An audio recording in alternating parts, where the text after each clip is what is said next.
Ավարտվել է Պուտինի այցը Ղազախստան, Տոկաևը նրան ուղեկցել է Աստանայի օդանավակայան։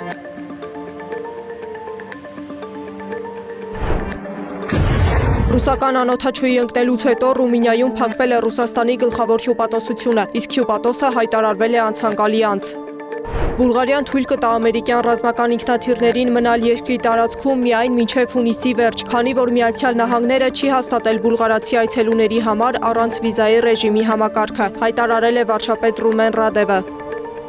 Իրանի արտգործնախարար Աբբաս Արաղչին իր օմանցի գործընկեր Բադր Ալ-Բուսայիդիի հետ քննարկել է Հորմուզի նեղուցում տիրող իրավիճակը։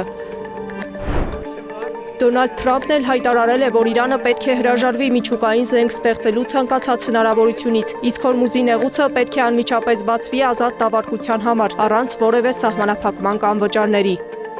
Չինաստանն անապատում իր միջուկային կայանների ավելի քան 80 մեկնարկային հարթակ է կառուցում։ Այդ օբյեկտները հնարավորություն կտան Միացյալ Նահանգների կողմից Չինաստանի միջուկային զինանոցի վրա հարձակման դեպքում պատասխան հարված հասցնել։ Լաոսում սկսել են դուրս բերել հանքափորներին, որ ավելի քան մեկ շաբաթ մնացել էին ջրով լցված հանքախորշերում։ Միլիարդատեր Ջեֆ Բեզոսի հրթիռը պայթել է Ֆլորիդայում փորձարկման ժամանակ։ Խոսքը ծանր հրթիռ Նյու Գլենի մասին է, որը ստեղծել է Blue Origin ընկերությունը։ Այն համարվում է Իլոն Մասկի SpaceX-ի գլխավոր մրցակիցը։ Սեդա Կյուրահյան, Գեղամ Ղազարյան, ABC Media։